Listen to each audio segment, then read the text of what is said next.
Halo Mbak Juni.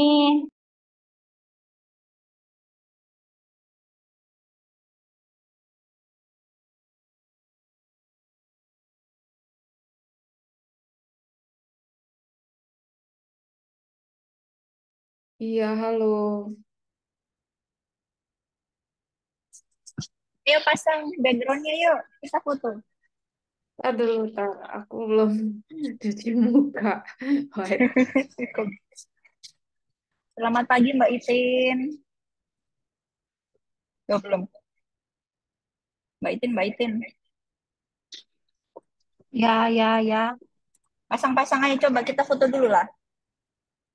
Baik, ini aku belum habis ganti. Mbak Itin belum mandi nih, tahu aku belum mandi dia. Udah mandi, tapi belum ganti. Maksudnya itu. Wait, wait, wait.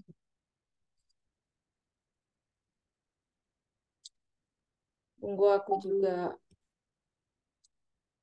Udah belum itu? Ah, oke.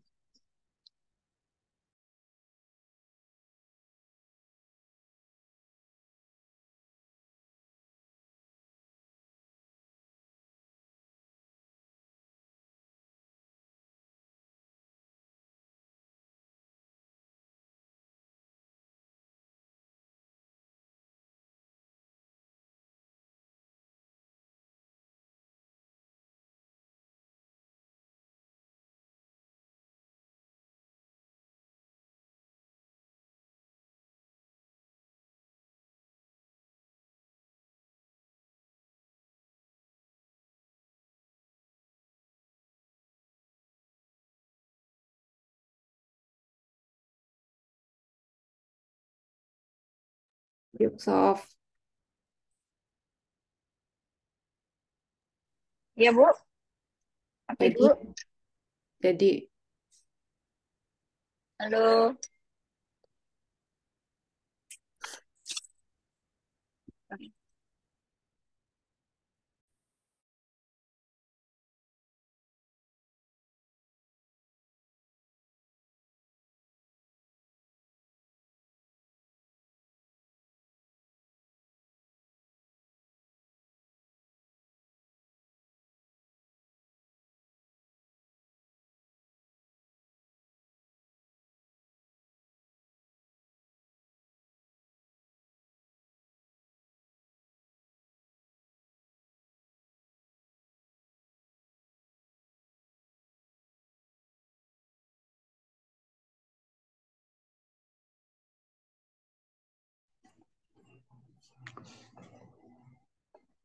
Ketutup nama angkatan kita itu ya.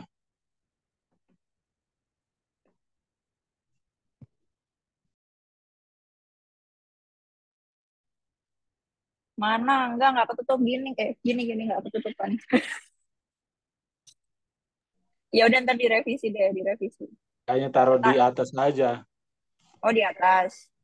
Ya udah. Taruh di mana ya? Atas.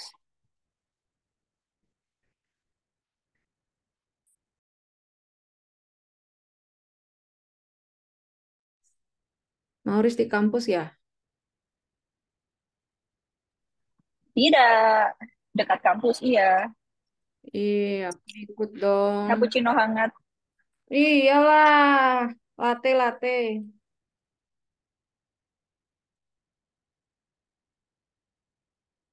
Mana? Itin mana?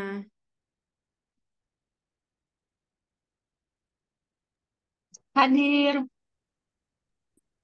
Ayo, Tulisan S3-nya di bawah tab aja ya kali. Mau direvisi di mana, Kak Umbu? Taruh di mana ya, biar nggak ketutupan.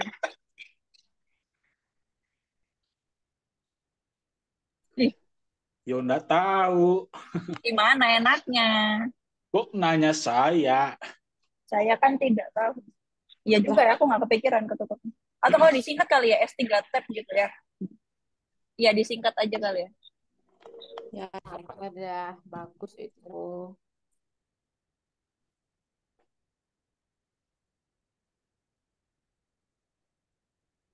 Kok nggak bisa dengar ya?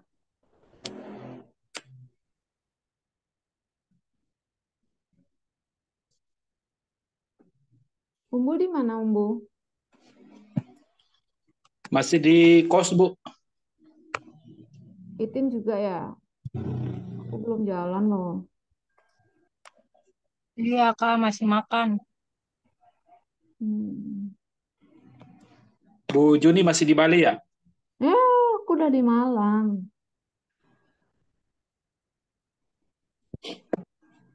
Bang Yo di mana, Bang Yo? Di rumah. Di rumah ya. Udah. Ntar panitia inti rapat ya. Panitia inti aja. Rapat dipimpin sama Bang Yohanes. Sama Ketua panitia panitia dong. lengkapnya mungkin nanti rapat online aja. Ketua Harus panitia hadir dong. semua. Semua online. Itu WA tuh Bu siapa Fitri. Siapa Kadir tuh? Bu Sekretaris. Fitri. Sekretaris. Oh, Bu Fitri bilang nggak bisa.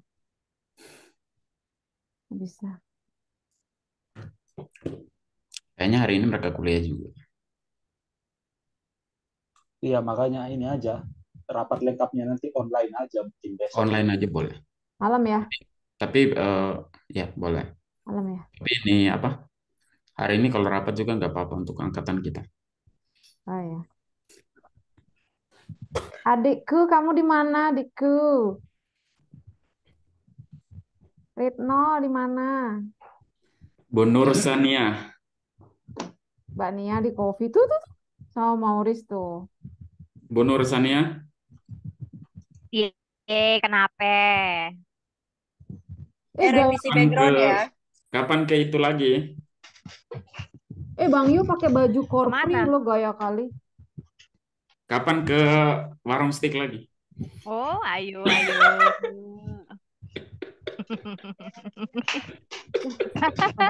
Ada apa sih? Ada apa sih? Ada steak, Mbak Juni. Ada makan. Aku Ada kalau makan. aku kalau ada sesuatu sama Bang Yu tuh biasanya serius. Tadi malam 28, 28. kami dengan Bang Ju makan ayam teriyaki enak sekali. Wis. Worth it ya. Nggak yang mojok-mojok kan ini, Bang? Saya Yajid sama Umbu, biasa tuh. Kami bertiga. Sering kok.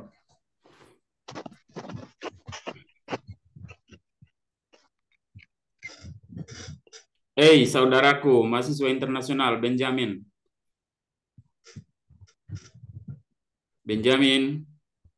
Siap, selamat Kita pagi berdua semua. punya ngopinya ini belum terlaksana ini. Hai, Nggak Kakak sore Ben, bisa kah? sibuk terus. Ini sibuk terus ini. Ayolah ngopi-ngopi kita. Siap, Komandan. Jam berapa? Kakak sudah habis presentasi statistik itu kan tidak ada lagi tugas. Iya, terus Oke, kita Bos. langsung ke tempat ngopi. Oke, saya Oke, nunggu ya. siap. Ganti background coba. Kita nggak ada kerjaan, coba ganti background. Baju apa sih? Nggak ada baju biasa aja. Tadi siapa yang bilang? Oh iya. Kayak baju palurah. Backgroundnya Snapstep aku juga udah bikin. Aku kirim di mana? Yap, thank you. Bikin sekalian apa namanya ini? Sertifikat pemateri apa presenter peserta Boleh. panitia. Kemarin siapa yang bikin? Draftnya kemarin Saya yang siapa bikin. Sekretaris Retno. Bang Nanti Yu. bikin apa namanya? Nanti sekalian dibikin template-nya segala macam disiapin dari jauh-jauh hari. Apa namanya? Ya kayak kemarin itu biar nggak pusing lagi kita nanti dekat hari ya kita ngurus yang lain.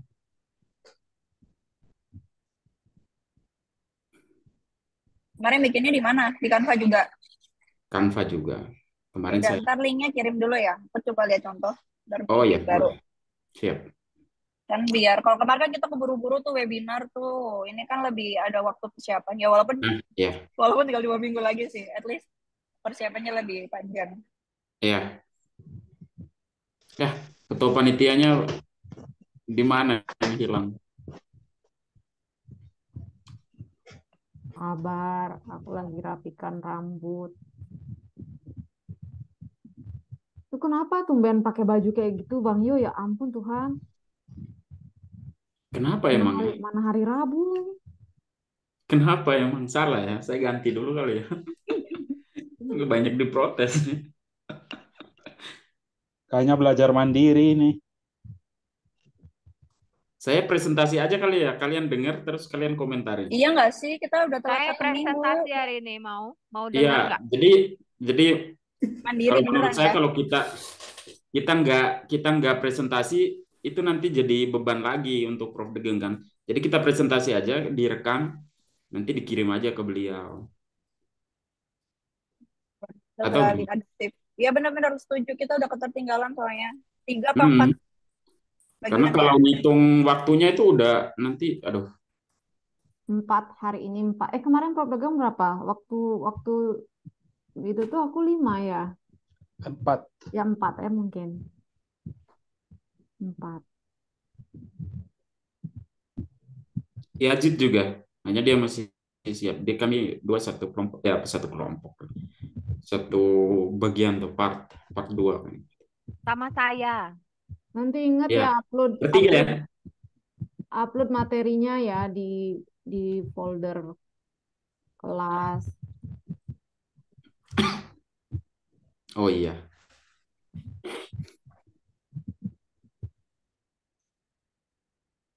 Nggak apa-apa sih menurut saya kalau kita presentasi terus nanti kalau diminta presentasi lagi juga kita siap.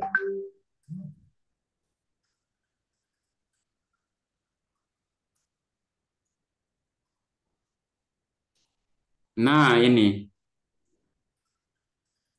bendaharanya segala macam panitia dan kelas. Itin, hari ini jadi nonton nggak? Belum ada pemasukan, Kak. Belum cair ya? Lagi menunggu nih. Itin Nanti punya di blog. Itin punya tidak cair karena belum nikah. Ini tangan dari kemarin sudah gatal nih, dikit lagi udah masuk. Apanya? Money. Nanti saya telepon Sri Mulyani segera ya, Bu. LPDP biasanya kan tanggal 1 ya? Wih, hafal ya? Enggak, kan biasanya dia duluan. 8, Kak. Hafal 8 juga nggak bulan. apa-apa. Uang suami itu uang istri.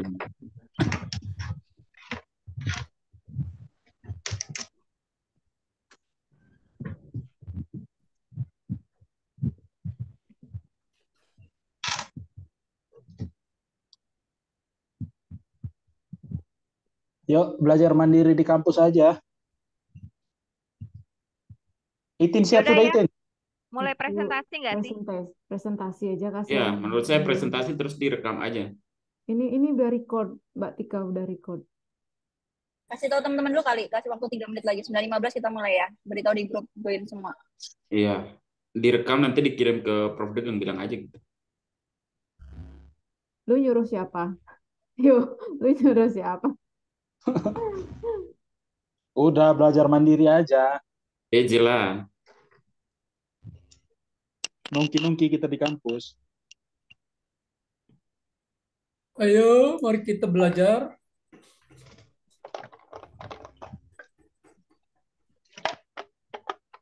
Pagi Belajar Bro, nanti. Donatus. Belajar nanti arahnya ke belajar statistika semua nanti. Mau di sini. Kagak. Sen. Jumat kita badminton enggak, Kakak Romo? Jumat Sabtu boleh Romo, 2 hari. Sabtu Ya. aja lah, Sabtu biar Yuda ikut. Sabtu Jumat ya. Sabtu Romo. Sabtu Oke. biar Yuda ikut ya. Tapi Itin mereka itu nggak mau itu. Biar aja sudah. Nanti Sabtu. Dah, nanti next time. Jumat Sabtu Romo bisa. Sabtu saja. Saya terlalu banyak minum kopi nih akhir-akhir ini, makanya harus Ayo dikeluarkan. kita Jumat. Gara-gara UTS ini kopi. Nggak ada orang nanti. Aku sama Kak Umbung nggak ada. Ya. Kalian dua nggak ada pengaruhnya. Nggak ada pengaruh. Kamu kemana, Tin? Jahatnya. Kemana, Tin? Ada Butika yang siap loh. Oh Butika iya, apa? Butika Konten ajakin kreator, enggak. konten kreator. Butika, nanti main badminton ya? Nggak janji aku. Walah, udah janji loh kemarin. Sabtu apa Jumat sih?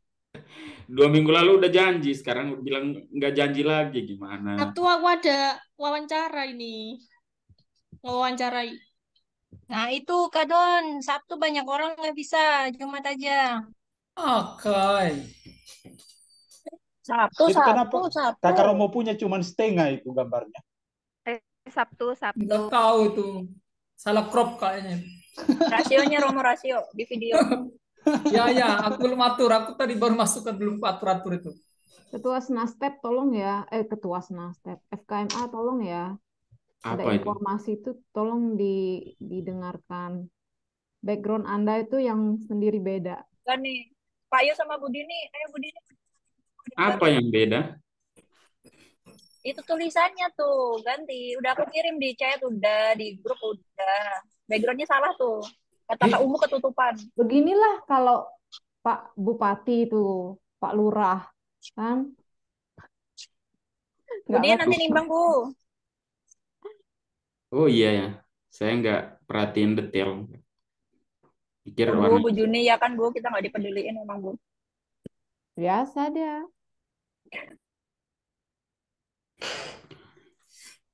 Udah mana? 15 ya. Nah, udah nih. Udah. Ya, Sob, pimpin, Sob. Siapa moderatornya? Gimana perlu moderator? Apa itu? Atau Mbak Nia aja yang presentasi Ini pertama ya? Pak Fikri Ada masuk. Pak Fikri masuk itu. Halo Pak Fikri, selamat pagi. Oh, Pak Fikri kayak yang ini yang dampingi. Oh iya, mungkin Pak Fikri yang damping.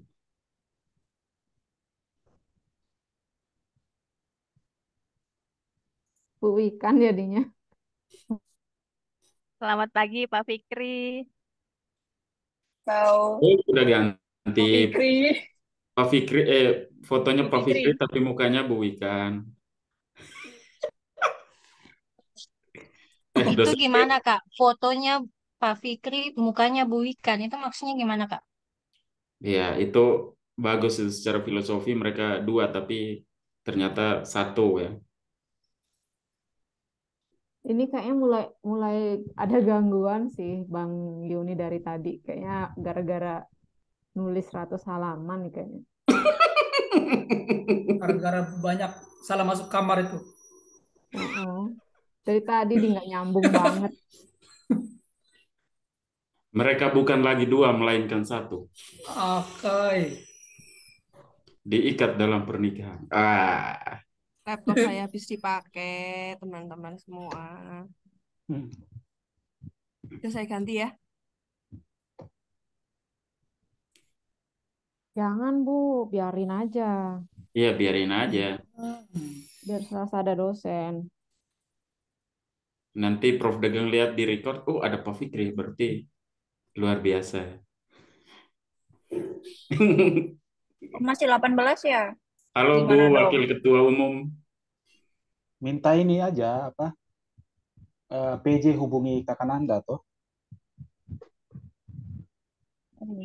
Atau kita mulai sini nggak apa-apa sih sebenarnya. Ya nggak, Bro? Nggak apa-apa. Tunggu lagi. Tadi aku bilang di grup 9.15 sih.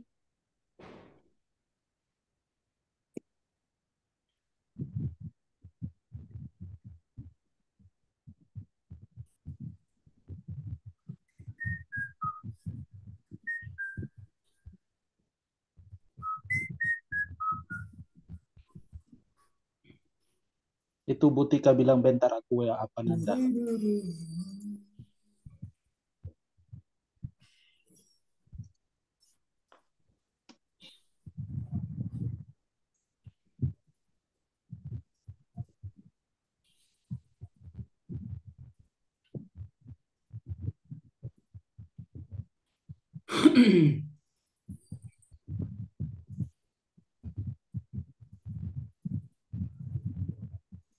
Pak Ritno.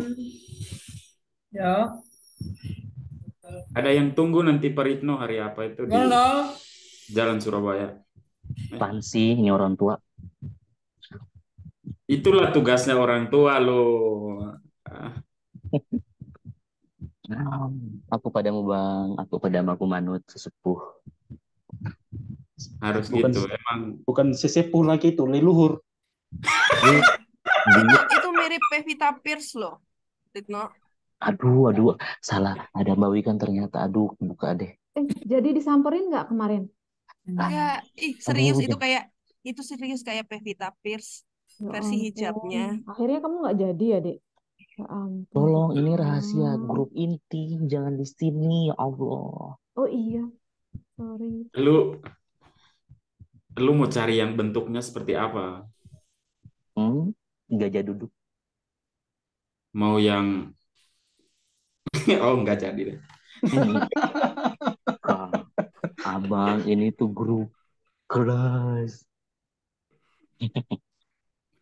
Nanti banyak yang sirik bang, jangan. Ya kakak malasku, kakak malasku. Astagfirullahaladzim.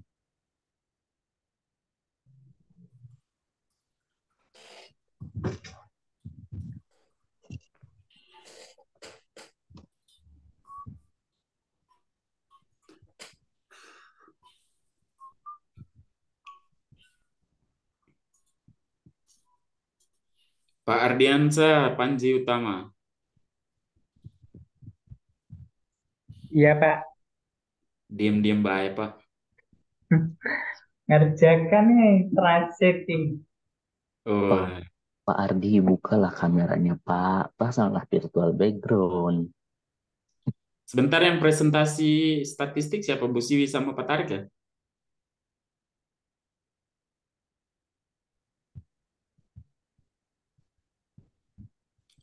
Pak Tarik kuliah nggak ini nih? Oh ya dia kuliah ya. Sebentar saya lihat dulu.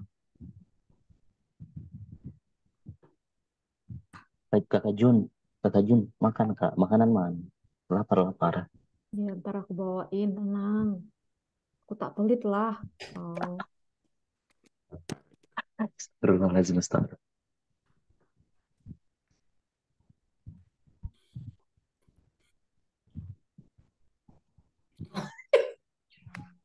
Widih, makasih Mbak Sof udah dibantu ngedit. Weh, Bang Handi kacau ini. Saya ini divisi apa sih sebenarnya? Itu gambarnya bagus nggak tuh? Dari kata Mbak Nia katanya ke terlalu terang ya, gunung-gunung gitu, ya. Virtual background Snapchat. Itu Backgroundnya sih nggak masalah, Sof. Tulisan strategi sama Snapchat tuh agak digelapkan sedikit lagi, Sof. Oh, Snapchatnya juga yang pojokan. Karena dia terang-terang. Oke. step. Gimana nih teman-teman kita presentasi aja kali ya? Apa perlu ada narasumbernya ya, Sof? Pojokan gitu, Sof? Narasumber gimana? Kamu ikut aja. Kalau ada narasumbernya riuh background. Ada 4 itu ya? logonya ada Kemendikbud Merdeka Belajar 69 UM. Malah tabnya nggak ada. Tabnya malah nggak ada. FKM ada. FKM ada. Oh ya tab ya. Oke, aku masukin tab. Kenapa ndak bikin kayak gini juga background kita? Gimana Mas Mumbu? Ini yang Udah Bang step punya keren. Yang biasa aja. Apa nggak usah pakai gambar UM? Mau yang kayak color? Iya. Sederhana kayak gini aja Mbak. Gini aja. Nggak color, nggak backgroundnya gedung UM. Nggak pakai gambar. Tadi Mbak Nia juga bilang kan nggak usah pakai gambar UM aja. Kayak gini aja lebih. Maunya background, background. Dan wajah itu kayak nampak semua. Kemarin tuh masih ada yang blur. Aku udah aku coba lagi ya. Aku pakai ini baju kaos ya Ritno ya. Yo ai. Nyambut dong. Ritno sudah habis maskerannya. Dia makin kinclong loh, jangan-jangan jadi ketemuan. Dia baru habis maskeran itu Ritno ada maskeran. Dia baru habis maskeran. Nggak ada lagi nih yang sebar aibku. Gak apa-apa, sering-sering saya dapat pahala. Aku akan menyebar. No. Warung Nah apa ya bang, namanya? Warung apa semalam, namanya kemarin itu ya Bang Yo ya? aduh itu adalah warung langgananku juga kakakku yang Nah, cantik ini beautiful. Lu ke sana tuh jangan ngomong panjang lebar, Itno. Langsung gimana? Kapan saya ketemu Ini orang rahasia kamu? grup inti pak, jangan di sini. Ih ketahuan 39 atau 30 orang ya Allah. kan banyak restu, ya ampun. Allah Ta'ala Nabi. Banyak endorse juga kalau jadi. Jangan cukup yang inti-inti aja. Nanti kalau orang rumah tahu nanti lebih cerewet yang dalam rumah. Oh, Bang Andi maksudnya. Bukan. Bang Hani masih sepuh. Eyang dia.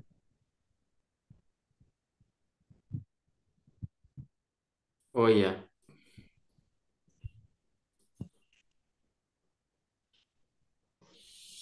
Ini kita ada kelas nggak sih? Ngantuk mau tidur. Tidurlah nak, malam semakin larut. lu kayak banyak appointment sekali, Retno. Tidak, Sibuk Pak. Romo banget kenal kerja tuh. Jamrut juga ya Romo? Tidak, Oh Pak. itu zaman saya itu SMA itu. Jamrut, bumerang, Padi. padi, jagung, ubi.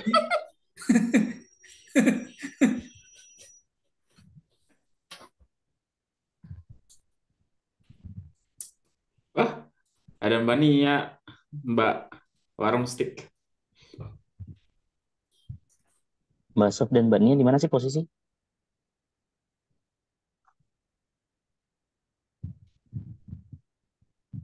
Masih di mute. Mereka Neng. merahasiakan posisi mereka. Iya, nanti Udah ya, tiba-tiba mulai ya. Presentasi yuk. tiba-tiba Siapa muncul di presentasi? Instagram. Kayak mana nih? Sebelum Oke. Jadi aku presentasi. moderator aja kali ya, sok-sokan ya. Iya, iya, Boleh, benar. boleh. So, Ya, Baik, selamat pagi teman-teman semua. pagi. Berkenaan dengan ketidakhadiran profesor kita yang tercinta, mari kita mulai untuk presentasi mandiri. Akan dilakukan untuk saat ini 3 dulu kali ya, berkaitan dengan yang nomor 2, yang bagian B, yaitu visibility. Apa judulnya? Visibility apa? Jangan lupa rekam, Visibility Maurice. standards. Oke, ada 3, yaitu practical procedure dari Bu Nurusania, political viability dari Pak Yohanes, dan cost effectiveness dari Pak Yajid. Nanti mungkin sesi tanya jawab, ya nggak? Pakai nggak? Ya, Oke, jadi tiap habis presenter ya mungkin kali ya. 1 atau 2 pertanyaan, kita diskusi dulu, nanti baru dilanjutkan ke presenter selanjutnya. Baik, untuk agar sesuai durasi ya, mari kita lanjutkan untuk presenter pertama Bu Nurusania. Waktu dan tempat dipersilahkan. Baik, terima kasih Mbak Maurice. Izin share screen.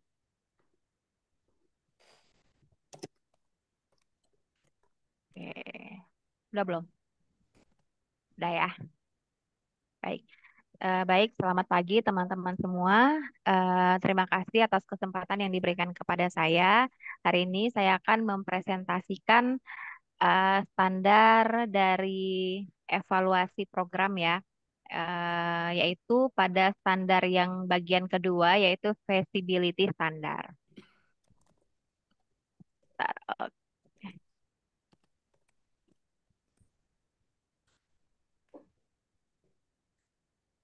Oke, kelihatan nggak di ya?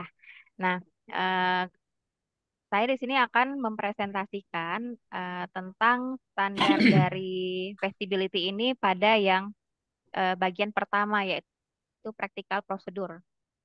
Nah, ini dalam bahasa Indonesia practical procedure itu adalah prosedur kepraktisan ya atau prosedur praktis. Nah, kemudian untuk feasibility standar itu bertujuan untuk memastikan bahwa evaluasi akan realistis, bijaksana, diplomatik, dan hemat. Jadi hemat dalam segi biaya. Kemudian feasibility standar ini ada 3 bagian. Yang pertama practical procedure, kemudian political viability, dan yang ketiga cost effectiveness. Nah, di sini saya akan membahas lebih dalam tentang feasibility standar. Ini apa ininya ya, outline-nya ya, ada standar, overview, guideline, pitfall, dan caveat.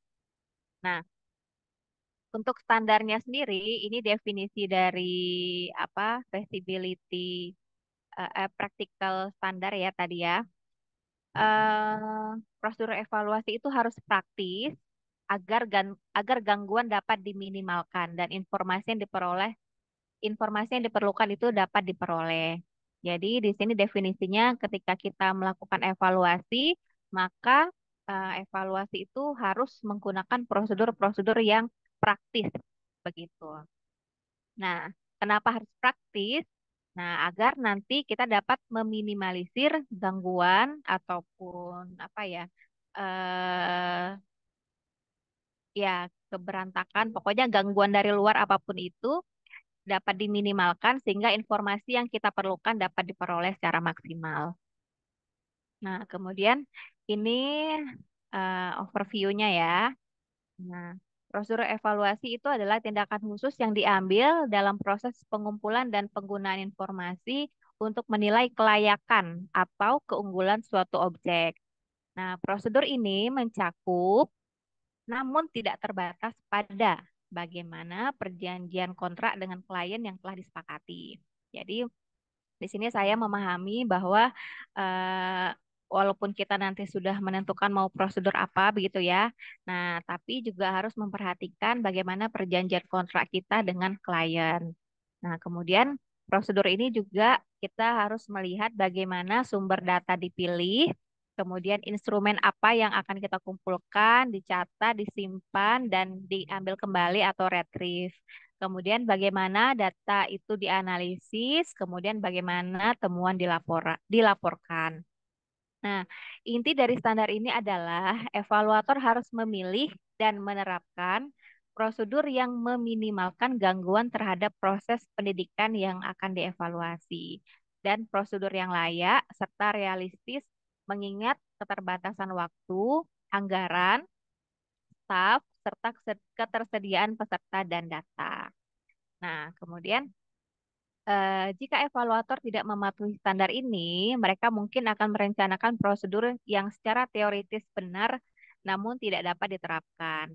Nah, praktik semacam itu menghabiskan sumber daya tanpa menghasilkan hasil yang berharga atau mungkin bisa saja tidak dapat digunakan. Nah, ini langkah-langkahnya. Yang pertama, pilih prosedur yang dapat dilaksanakan dengan usaha atau effort yang wajar. Kemudian, pilih prosedur dengan mempertimbangkan keterbatasan waktu dan ketersediaan peserta. Kemudian, lakukan pengecekan dengan peserta mengenai kelayakan pengumpulan data dan berbagai teknik pengumpulan data sebelum menyelesaikan rencana pengumpulan data. Kemudian, proyeksikan prosedur alternatif untuk mengantisipasi potensi masalah. Kemudian, pastikan ketersediaan personel yang terlatih dengan cukup untuk menyelesaikan evaluasi sesuai dengan yang diusulkan. Nah, jika memungkinkan, cobalah prosedur dan instrumen untuk menentukan kepraktisan dan kebutuhan waktu. Dan yang ketujuh, tanyakan kepada peserta tentang kepraktisan rencana pengambilan sampel. Nah, terus ini pitfall. Pitfall-nya itu adalah memilih rencana pengumpulan dan analisis data dari buku teks, metode penelitian, atau panduan umum lainnya tanpa mempertimbangkan apakah rencana tersebut dapat dilaksanakan dalam situasi tertentu. Kemudian caveat-nya, timbangkan aspek kelayakan dengan akurasi. Jika keadaan menghambat pengumpulan data yang valid dan andal, kerjakan bersama klien untuk menghilangkan atau mengubah keadaan tersebut. Jika hal ini tidak berhasil, pertimbangkan dengan serius untuk tidak melaksanakan evaluasi. Nah, jadi di sini pitfall-nya adalah kita harus berhati-hati untuk memilih atau merencanakan pengumpulan dan analisis data dari buku teks metode penelitian. Nah, seperti yang sudah disampaikan oleh Prof. Degeng ya, bahwa evaluasi program ini beda dengan riset begitu. Nah, jadi walaupun pengumpulan dan analisis data kalau dari metode penelitian itu tuh benar begitu ya, tapi belum tentu cocok digunakan dalam evaluasi program. Nah, jadi itu harus hati-hati begitu. Nah, jadi itu yang dapat saya sampaikan tentang prosedur kepraktisan. Mungkin setelah ini jika ada pertanyaan, kalau bisa saya jawab. Kalau tidak, kita simpan dulu pertanyaannya. Terima kasih, saya kembalikan ke Mbak Sofi.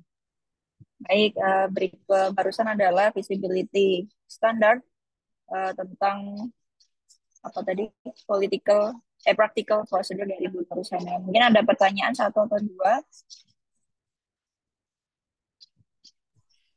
Mohon penjelasan lebih cerah lagi bagi saya. Sebenarnya kepraktisan itu apa sih maksud maknanya itu? Terima kasih. Oke, bisa langsung dijawab, Ibu.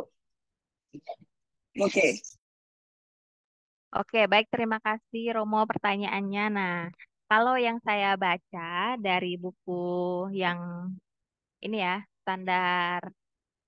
bukunya standar evaluasi program, standar kepraktisan itu, standar ya, practical prosedur ya, atau standar bagian ini eh, secara singkat begitu ya Romo ya, atau secara sederhananya, ketika kita ingin mengevaluasi sebuah program, kan kita harus mematuhi standar feasibility, yaitu practical prosedur salah satunya. Nah, jadi prosedur dalam mengevaluasi atau langkah-langkah ketika mengevaluasi prosedurnya begitu ya, itu harus dilakukan secara praktis. Jadi mungkin di sini ketika mengumpulkan data begitu ya, eh, menanyakan, mengumpulkan informasi, mengevaluasi, menganalisis, itu semuanya harus dilakukan secara praktis. Kenapa? Agar gangguan luar itu dapat diminimalkan. Artinya hal-hal yang dapat mengganggu proses evaluasi itu dapat diminimalisir, sehingga informasi yang kita perlukan itu dapat diperoleh. Begitu Romo. Jadi artinya kalau misalkan kita bandingkan dengan prosedur riset itu kan sangat ribet gitu ya, rinci begitu. Nah, kalau dievaluasi tidak seperti itu. Nah, kalau dievaluasi program itu kita harus bisa menentukan prosedur sesuai langkah-langkah yang tadi ada 7. Nah, secara praktis begitu dengan mempertimbangkan apakah ini dilakukan dengan effort yang wajar, kemudian juga harus mempertimbangkan keterbatasan waktu gitu ya. Kemudian harus melihat menanyakan kepada peserta mengenai kelayakan jadwal pengumpulan data dan lain-lain begitu. Kemudian kalau misalkan ini prosedur tidak bisa dilaksanakan, kita juga harus memproyeksikan prosedur alternatif begitu.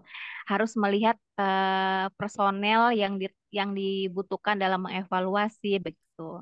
Nah, jadi intinya harus dilakukan secara praktis. Praktis itu kan artinya bisa dilakukan begitu, Romo.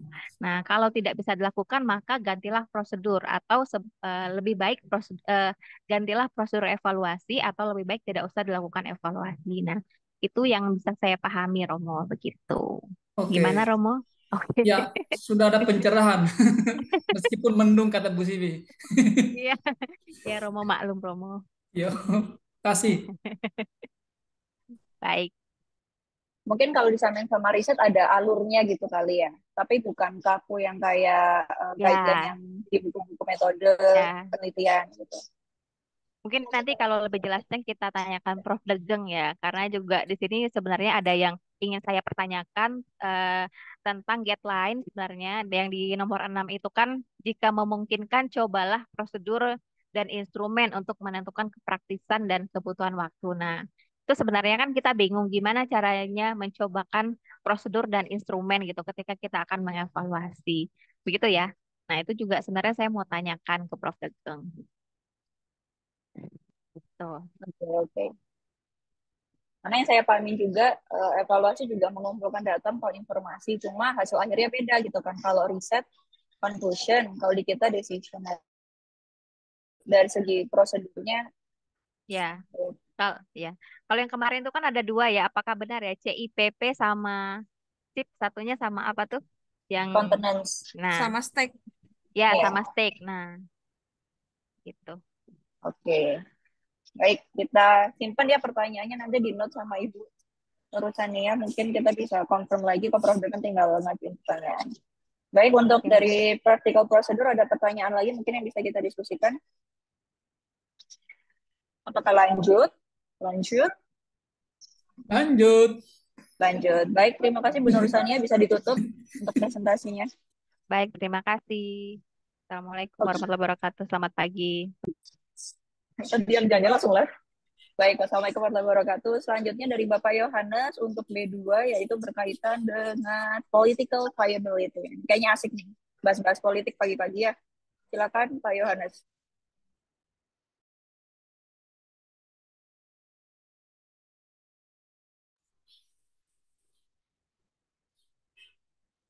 Politik uang itu.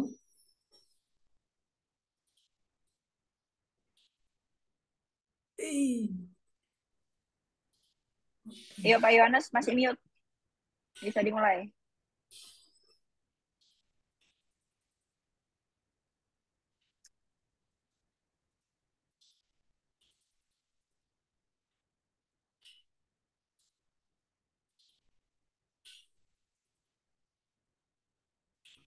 Oh ya, maaf. Ini ya. Udah lihat teman-teman? Saya melihat mendung di sini. Udah lihat Belum, belum ya? belum, masih loading. Walah, ntar saya ulangi lagi deh. Oke. Nah ini udah nih, yuk. Oh ya. Baik, mengawali presentasi saya mau tanya ke teman-teman ini, kira-kira apa yang terlintas di benak ketika melihat satu video singkat ya, mungkin cuma 1 menit, 1 detik atau 2 detik. Kira-kira apa yang bisa Ya, dilihat? untuk terima uang itu. Ya, diterima uang ya. Ada apa di situ sebenarnya? Ada ya, nanti kita akan bahas tentang viabilitas politik ini berkaitan dengan kelompok kepentingan gitu. Jadi misalnya Kakak Romo itu menerima uang dari si Ritno supaya mengamankan kepentingan pribadinya si Ritno. Akhirnya Kakak Romo ini ya karena tergiur dan tergoda akhirnya mengakomodasi kepentingannya si Ritno, mungkin begitu ya. Ya, baik, terima kasih. Saya pikir seperti itu juga viabilitas politik, ada berbagai macam kepentingan politik. Ya, ketika kita mengevaluasi sebuah program, tentu ada pihak-pihak yang mungkin merasa dirugikan, merasa kemudian ada untung dan lain-lain. Kemudian evaluatornya itu bagaimana harus bertindak. Ini yang kita bahas dalam viabilitas politik. Baik, kita maju ke slide yang berikut. Kita harus tahu dulu nih apa ini viabilitas politik. Yang pertama, viabilitas sendiri itu adalah kalau menurut KBBI itu noun kemungkinan untuk dapat hidup, viabilitas itu. Kemudian kalau dihubungkan dengan dalam konteks politik itu terkait dengan kemungkinan satu kebijakan atau tindakan politik, atau dalam hal ini kalau dalam konteks evaluasi itu apakah evaluasi ini bisa berhasil untuk diterima oleh masyarakat atau pemangku kepentingan. Ya, penilaian viabilitas politik ini sering digunakan dalam proses pengambil keputusan politik ya.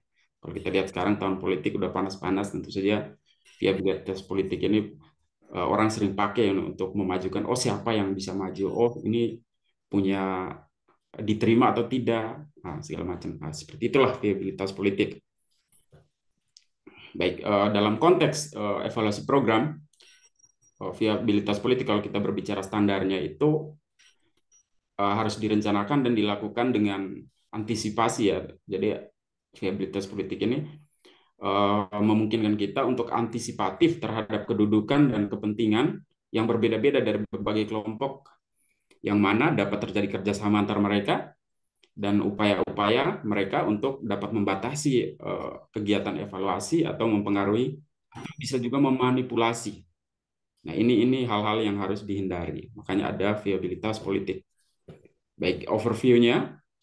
Yang pertama, kelompok kepentingan adalah kelompok individu yang berupaya untuk mempengaruhi kebijakan. Yang kedua, evaluasi tentu saja memiliki implikasi politik ya. Siapa yang diuntungkan, siapa yang tidak diuntungkan. Oleh karena itu, evaluator harus memastikan bahwa pekerjaan mereka ini tidak dihalangi atau dalam hal ini memiliki keberlanjutan secara politik. Yang ketiga, pekerjaan evaluator bisa dihambat, dipersulit oleh kelompok kepentingan yang dirugikan karena evaluasi ini. Yang keempat, jika terjadi manipulasi dari pihak luar atau kepentingan, maka sebaiknya evaluasi dihentikan. Yang kelima, evaluator yang peka terhadap tekanan politik biasanya akan dapat membuat solusi yang konstruktif. Dan nanti kita akan lihat di contoh kasus dari berbagai kekuatan politik dalam mencapai tujuan evaluasi. Baik, apa yang mesti dilakukan oleh evaluator? Ini kita lihat ada guideline-nya. Yang pertama, sebelum menyetujui atau melakukan evaluasi yang berpotensi sensitif secara politik, temuilah dulu sebanyak mungkin kelompok kepentingan. Berikanlah mereka kesempatan untuk menyatakan posisi dan kekhawatiran mereka mengenai evaluasi dan pastikan kepada mereka bahwa evaluasi ini akan dilakukan secara objektif. Jadi itu yang pertama. Yang kedua, negosiasi kontrak yang menjelaskan secara eksplisit kondisi-kondisi yang akan mengatur evaluasi. Jadi sebelum melakukan evaluasi pasti ada kesepakatan-kesepakatan bagaimana kondisi-kondisi dan runtutan kira-kira evaluasi ini akan dilakukan. Ini memastikan bahwa evaluator akan memiliki akses data. Jadi ketika kita menjelaskan secara rinci, ya sebenarnya kita juga meminta secara tidak langsung akses data yang diperlukan dan kendali dari awal. Mulai dari menganalisis, mulai dari mengambil data itu, kemudian menganalisis dan menyebarkan laporan itu kepada mereka. Yang ketiga, berikanlah kepada klien laporan yang berkala. Ini juga salah satu langkah untuk kemudian kelompok kepentingan itu tidak terkejut di akhir atau ini, ya kita harus laporkan secara berkala perkembangan melalui berbagai cara seperti panelis atau buletin agar hasil-hasil evaluasi ini yang dilaporkan tidak menjadi kejutan total ya, bagi audiens dan tentu saja reaksi mereka terhadap laporan yang tidak diduga ya, mungkin mereka akan berontak atau segala macam ya. Ini yang saya bilang tadi, kalau kemudian ada konflik seperti itu, evaluasi itu harus dihentikan. Makanya untuk menghindari konflik itu terjadi, maka laporan berkala ini sebaiknya harus dibuat seperti itu. Yang keempat, mengidentifikasi nilai dan melaporkan posisi yang berlawanan dari berbagai kelompok. Jadi salah satu tugas evaluator juga itu kita melihat berbagai posisi dari kelompok kepentingan. Oh, ini mungkin di satu institusi itu dia ada beberapa kelompok yang mungkin saling berlawanan atau posisinya seperti apa, punya nilai-nilai masing-masing. Nah, ini kita harus bisa petakan, mengidentifikasi itu. Dan yang kelima, menghentikan evaluasi jika terjadi konflik politik yang sangat besar. Ini ketika misalnya kita evaluasi program, ada pihak-pihak kepentingan yang kemudian merasa rugi, mereka melakukan mungkin demo atau mogok kerja segala macam. Nah, itu kita harus menghentikan. Jika konflik politik itu sangat besar dan menciptakan situasi yang tidak menguntungkan, ya ini karena kepentingan semuanya tidak dilayani dengan baik. Dengan menarik diri. Yang kelima itu. Kemudian pitfall-nya. Yang pertama, melaporkan hanya kepada beberapa kelompok kepentingan. Nah, ini tidak boleh, harus semua.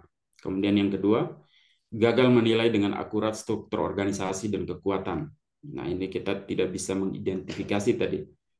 Oh, ada kelompok kepentingan yang mungkin punya pengaruh yang sangat besar, yang punya, ya, itu kita gagal menilai di situ.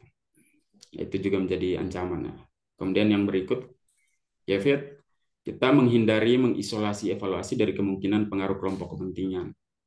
Nah, ini juga tidak baik karena menyebabkan audiens kunci tidak bisa diajak berkonsultasi dan tidak memberikan umpan balik yang tepat waktu ya, untuk mengatasi pertanyaan mereka yang khusus. Jadi kita tidak boleh mengisolasi evaluasi itu, mengisolasi orang-orang itu, karena itu juga bisa menyebabkan audiens kuncinya kita tidak bisa ajak untuk lebih terbuka dalam kita menggali evaluasi nilai-nilai dalam evaluasi itu sendiri.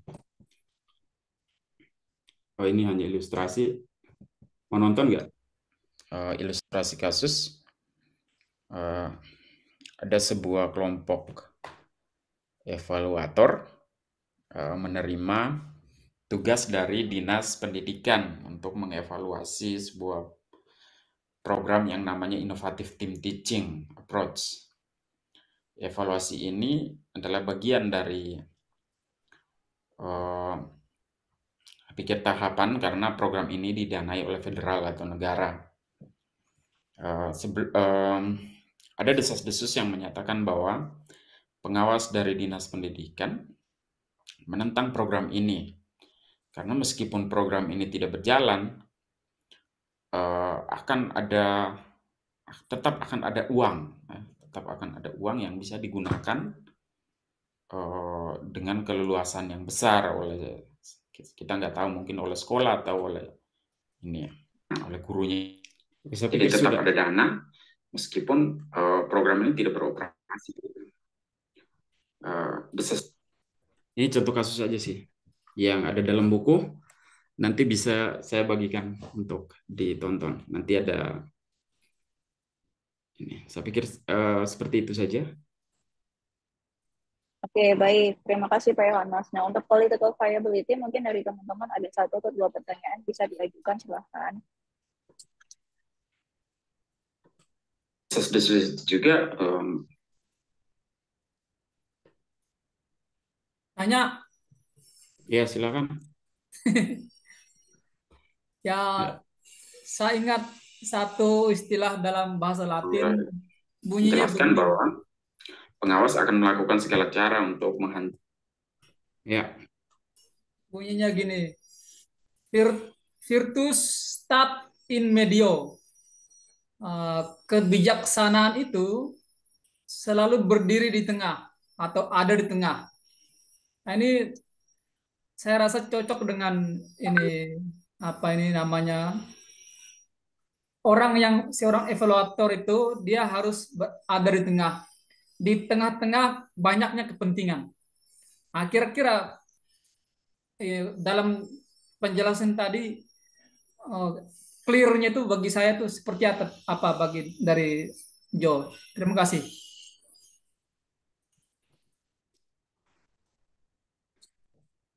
Saya langsung jawab aja ya. Baik, ini pernyataan mungkin filosofis ya. Saya pikir bahwa evaluator itu harus berdiri di tengah.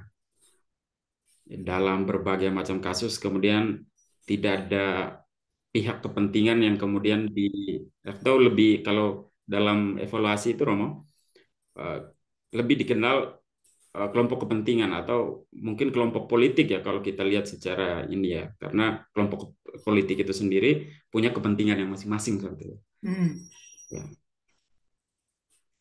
Yang pertama, evaluator itu harus mempunyai cara untuk evaluasi itu harus berjalan sampai akhir. Itu tujuan yang pertama.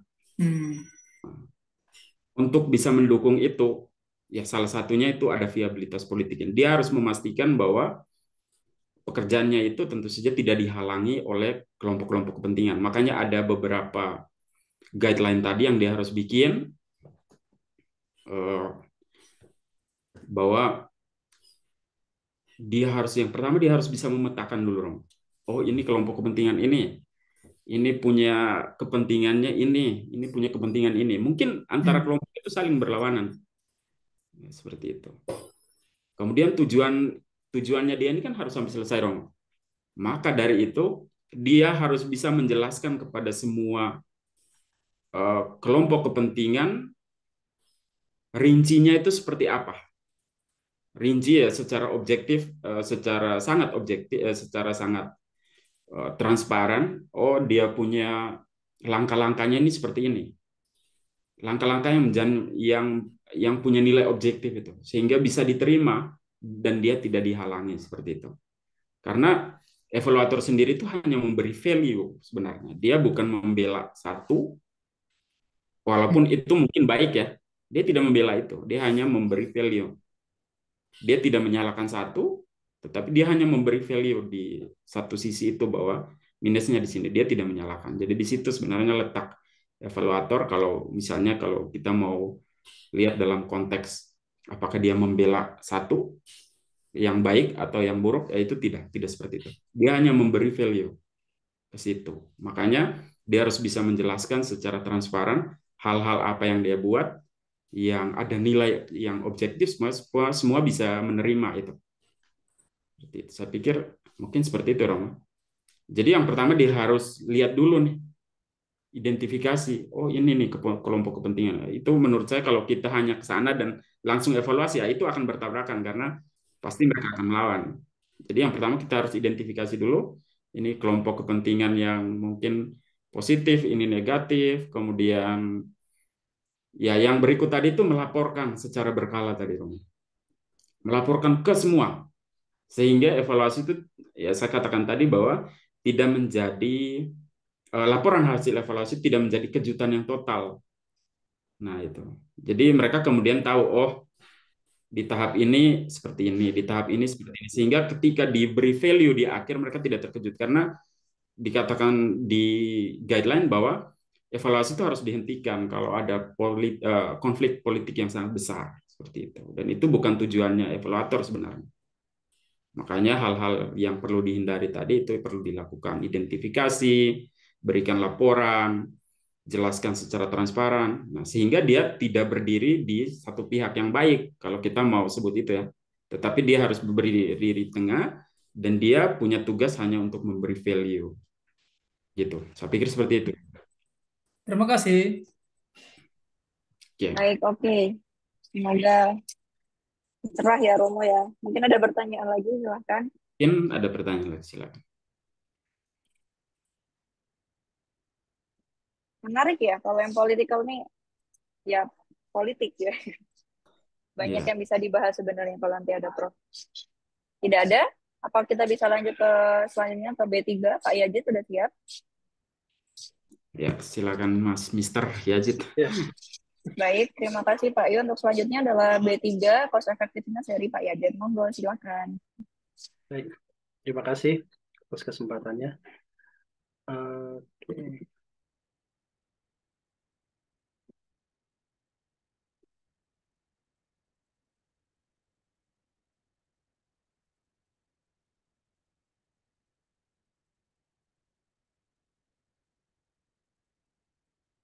Ya, ini bagian saya untuk program evaluasi untuk di cost effectiveness.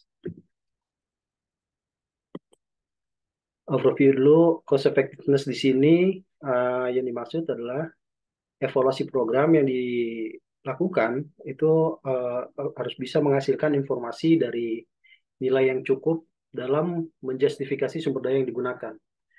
Jadi artinya kita melihat dari sisi manfaat dan juga dari sisi biaya yang dikeluarkan dengan melakukan suatu evaluasi program.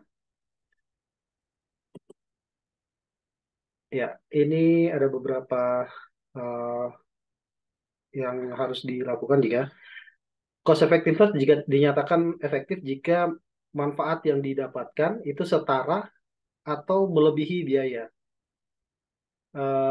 Kalau dalam prinsip ekonomi ini margin keuntungan sama dengan nol, itu maksudnya setara dengan biaya yang dikeluarkan.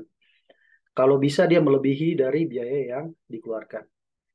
Kemudian yang kedua, biaya merujuk pada nilai dari sumber daya yang digunakan dalam evaluasi. Nah, biaya yang dimaksud di sini itu semua, termasuk waktu dan jasa yang berkontribusi dalam evaluasi. Ini yang sebenarnya perhitungan biaya ini agak susah karena dia harus mencantumkan seluruh biaya, termasuk penggunaan waktu. Jadi termasuk mungkin honor atau untuk menghargai waktu yang dilakukan untuk melakukan sebuah evaluasi itu dinilai dalam dimasukkan ke dalam komponen biaya. Kemudian biaya yang mencakup biaya sosial dan keuangan yang digunakan. Itu yang maksudnya ada disetarakan dengan misalnya berapa sih biayanya. Karena kalau biaya sosial itu dia akan banyak sekali konsepnya. Salah satunya mungkin biaya kesempatan atau opportunity cost. Jadi yang dimaksud biaya sosial itu adalah biaya yang hilang dengan melakukan akibat dari mengambil suatu keputusan melakukan suatu alternatif yang dilakukan gitu. Jadi ada biaya yang hilang. Misalnya dia seorang pekerja yang melakukan pekerjaan sampingan. Jadi biaya yang dimasukkan di sini adalah biaya kesempatan, misalnya dia melakukan evaluasi, kemudian biasanya dia apa ya? Anggap aja misalnya dia ngojek lah, misalnya dia tukang ojek misalnya. Tapi kalau dia melakukan, mungkin juga tukang ojek melakukan evaluator ya. Maksudnya seorang konsultan yang profesional dia melakukan apa namanya jasa konsultasinya, kemudian dibandingkan dengan dia melakukan jasa konsultasi untuk melakukan suatu program evaluasi program gitu. Jadi honor yang dia dapat dari melakukan biaya konsultasi untuk proyek yang lain itu dihitung sebagai biaya sosial yang hilang. Nanti dibandingkan. Oke, lanjut. Ini panduannya. Yang pertama adalah menyelidiki secara cermat biaya dari awal, termasuk dari bahan dan jasa yang akan digunakan dan perkembangannya. Maksudnya kira-kira pertahapan dari prosedur untuk evaluasi tadi, biayanya apa-apa aja. Itu termasuk yang perkembangannya maksudnya. Kemudian membuat inventory dari biaya evaluasi termasuk jumlah yang akan digunakan. Jadi harus ditotal semua, dilakukan sebuah inventory dari biaya. Jadi semua dihitung. Kemudian membuat inventory dari manfaat. Jadi membuat perhitungan kira-kira manfaat yang didapat apa aja yang disetujui bersama klien. Jadi mungkin termasuk yang di awal untuk dengan klien itu melakukan persetujuan kira-kira bagian mana aja yang dilakukan dan sejauh mana atau tujuannya juga ke arah mana. Kemudian membuat perhitungan antara biaya dan manfaat. Mungkin ini yang dimaksud tadi itu membuat cost and benefit analysis tadi. Kemudian yang terakhir adalah melaksanakan evaluasi sehemat mungkin. Jadi kalau bisa perhitungannya cermat dan biaya yang dikeluarkan itu tidak apa namanya seharusnya lah, jangan melebihi dari yang dimaksud. Pitfallsnya mungkin ada beberapa. Yang satu adalah melaksanakan evaluasi padahal tidak menghasilkan hasil yang berguna. Jadi memang menentukan tujuan atau itu harus dari awal memang. Kalau tadi di Payo kan untuk memuaskan semua pihak. Kalau di dalam cost effectiveness ini mungkin kita akan lebih ini ke klien. Kalau tadi kan kalau di Payo kan bisa memuaskan semua pihak termasuk yang oposisi gitu. Kalau di sini mungkin karena soal biaya, karena yang membiayai adalah klien, mungkin akan lebih ke klien. Kalau saya mungkin seperti itu. Kemudian yang B, memilih desain evaluasi yang familiar tanpa mencari alternatif yang lebih cost efektif. Nah, ini mungkin hampir sama dengan yang tadi Mbak Nia, mencoba alternatif dari prosedur. Jadi untuk dalam mendesain evaluasinya itu yang menjadi jebakannya adalah dia memilih yang familiar aja gitu, yang udah biasa dilakukan tanpa mencari alternatif yang lebih cost effectiveness. Jadi bisa aja misalnya kita kan pakai CIPP ya misalnya begitu, dibandingkan dengan yang ada satu lagi itu metode satu lagi. Itu bisa aja dia lebih cost efektif. Jadi dia lebih prefer untuk sesuatu yang dia lebih kenal, lebih familiar. Jadi dia lebih mengambil itu tanpa mencari alternatifnya. Kemudian yang ketiga, memulai evaluasi tanpa komitmen dari sumber daya yang mencukupi. Nah, kalau ini maksudnya jangan bikin dulu kalau misalnya mungkin pendanaannya belum siap. Mungkin kalau yang saya pahami mungkin seperti itu yang di C ini. Kemudian yang D, mengasumsikan pengeluaran awal sumber daya yang besar untuk meniadakan kebutuhan untuk memastikan hemat biaya. Ini mungkin jebakan yang lain yaitu biayanya itu seolah-olah RAB-nya dibuat besar gitu, sehingga nanti untuk yang lain-lain itu bisa tercover. Nah ini juga saya masih belum, yang perlu saya pertanyakan lagi mungkin ke Prof. Donyong, mungkin seperti apa yang dimaksud dalam pitfalls yang D ini. Oke, kemudian yang peringatannya adalah pertimbangan efektivitas biaya menghalangi evaluator dari mencoba metode baru dalam melakukan evaluasi yang penting, namun sulit untuk dilakukan dan menjadikan evaluasi menjadi rutinitas dan mudah ditebak. Nah ini jebakan yang lain yaitu untuk pertimbangan efektivitas biaya menjadi halangan untuk mencoba metode baru. Nah, bisa jadi metode yang lain itu lebih lebih efektif gitu. Tapi kita nggak mau coba karena mungkin masalah efektivitas biaya tadi. Kemudian yang jadinya evaluasi itu nanti menjadi rutinitas dan mulai tebak ini hampir sama ya. Kalau saya lihat ini mirip mirip sekali di pemerintahan gitu ya. Karena evaluasi jadinya cuma rutinitas dan mudah ditebak. Karena kalau misalnya suatu program itu dia menyatakan tidak bagus, itu program itu berarti hampir bisa dipastikan nggak jalan lagi tahun depan. Kalau programnya nggak jalan tahun depan itu berarti ada kehilangan manfaat nanti buat evaluatornya. Nah, itu yang sebenarnya menjadi peringatan atau yang sebaiknya tidak dilakukan. Kemudian yang B, menyadari analisis efektivitas biaya tidak mudah diadaptasikan dalam pendidikan. Karena outcome-nya banyak, sifatnya intangible, dan berbeda-beda nilainya antar kelompok yang berbeda.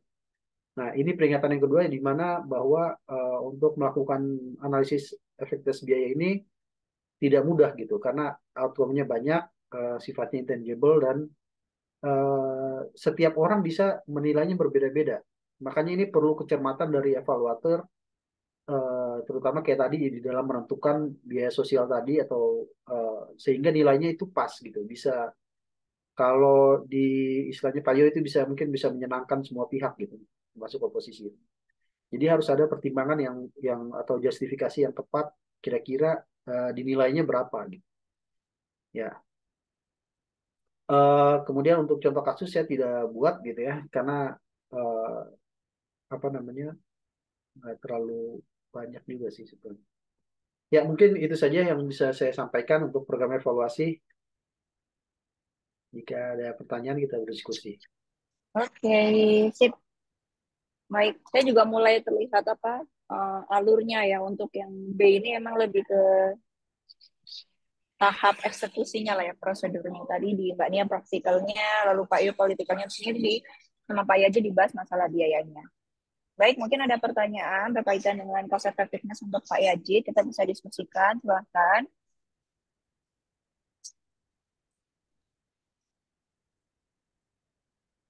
Yang presentasi ini ya, upload di, ini Pak Yo baru upload yang viability, yang B2, mungkin Pak Yaji juga bisa upload, ya teman-teman juga saling ngikutin. Upload di mana ya? Udah saya kirim di grup foldernya. Folder kelas kita udah lama sih. Nggak apa-apa. Dari Romo mungkin ingin menambahkan hujan, petir. Apa ya?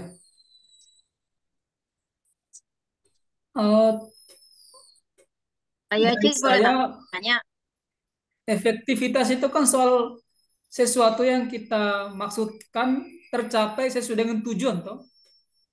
Ya, Jit. Iya, betul. Berarti kalau hubungan dengan dana berarti biaya yang dia diproposalkan itu tepat sasaran, toh? Tepat sasaran maksudnya mencapai tujuan. Maksudnya kalau di cost effectiveness itu mungkin tepat sasarannya itu dia bisa menghasilkan apa namanya justifikasi atau penilaian untuk manfaat dan biaya yang dihasilkan itu dia bisa tepat. Jadi nggak kelebihan atau tidak juga kekurangan gitu. Kalau kita membuat RAB-nya misalnya kekurangan, otomatis kan nanti kalau misalnya program evaluasi berjalan kan akan kesulitan nanti. Sumber dayanya nggak cukup tadi di dalam yang tadi itu. Jadi harus dipastikan sumber dayanya cukup dan juga sebenarnya kalau biaya itu kan lebih ke masalah efisiensi ya. Efisiensi dari memanfaatkan sumber daya sesuai dengan tujuan. Tapi kalau di cost effectiveness di sini kan maksudnya di situ juga ada manfaat gitu. Jadi saya nggak tahu ya, kalau saya hubungkan dengan teori ekonomi kan misalnya dia dinyatakan apa namanya efisien kalau dia menggunakan sumber daya secara efisien untuk mencapai tujuan tertentu. Jadi bukannya dengan menggunakan biaya sekecil-kecilnya untuk manfaat yang sebesar-besarnya itu kan nggak mungkin. Jadi manfaatnya udah jelas dulu, baru biayanya disesuaikan sesuai lah, nggak sampai kekurangan atau juga tidak berlebihan. Maksudnya mungkin begitu, Romo. Ya, jelas. Baik, benar-benar pas ya Pak Yajut yang neragin karena juga ada bagian dari Baik. pemerintahan juga. Bu Siwi Mau tadi tanya, nggak mau? Ayah Silakan. Cid, Ya, monggo Bu. yang seperti kita ketahui bahwa dalam pemerintahan itu kan ada jawaban sekolah, ada jawaban sekolah, ada jawaban yang pesanan dalam ini. Kan Pak Yaji tahu sendirilah, karena kan juga bergerak dalam bidang ini. Nah, berkaitan dengan hal tersebut, effectiveness itu kan kita dalam pembiayaan itu kita ketahui bahwa hal itu berkata efektif bukan karena biaya yang semurah mungkin dengan hasil yang maksimal enggak. Tetapi apabila kita meraih atau mencapai BEP ya, break even point, yang dimana biaya dengan manfaat yang didapatkan itu nol, zero. Memang iya. Nah, tapi untuk memenuhi permintaan klien, kan itu permintaan klien itu kan seperti tadi yang saya sampaikan, ada jawaban sekolah, ada jawaban yang lain. Nah, itu bagaimana kita sebagai evaluator yang mau saya tanyakan itu. Terima kasih. Ini saya agak ini juga nih ya. Jadi ini menurut pendapat saya Bu ya. Maksud saya mungkin kita kembali lagi ke yang bagian-bagian awal masalah kredibilitas tadi yang pertama. Kadang-kadang apakah kita mau sampai bernegosiasi mengikuti kemauan klien sampai-sampai kredibilitas itu dipertaruhkan gitu misalnya. Atau kita bisa bernegosiasi dengan baik dengan klien sehingga bisa menjelaskan atau mengkomunikasikan dengan baik karena tujuannya mau nggak mau kan untuk semua pihak gitu kan. Eh, Kalaupun misalnya programnya dinyatakan kurang baik pun sebetulnya kan itu menjadi celah untuk memperbaiki gitu. Bukan berarti untuk langsung menghentikan, bisa jadi program yang dilakukan itu kan bisa dilakukan peningkatan atau improvement kan. Mungkin di jawaban saya seperti itu Bu. Jadi kita bagaimana bisa mengkomunikasikan dengan baik dan karena ini apa namanya berhubungan dengan kredibilitas yang pertama itu mungkin. Di saya mungkin begitu Bu.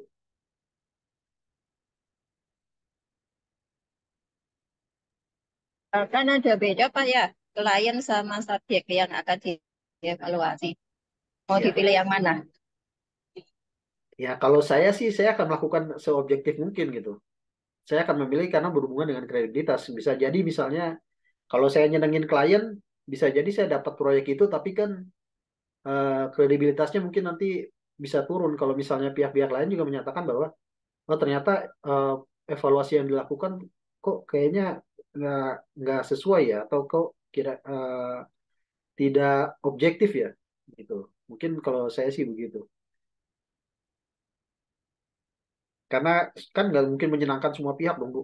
Kayak kalau di Payo kan mungkin itu ya nggak tadi itu viabilitas Ya, politik itu memuaskan itu kata Ayu itu. ya memuaskan semua pihak gitu. Karena Bisa di dia dalam Payo itu memuaskan itu, luar biasa. iya Bukan di dalam Payo memuaskan, itu saya juga agak bingung gitu kalau bisa kan melaporkan ke semua pihak termasuk oposisinya agak bukan susah ya memuaskan, bukan memuaskan. melaporkan. Itu bahasa yang Anda karang sendiri itu. Baik, terima kasih Pak Yacit. Ya makasih Bu Siwi.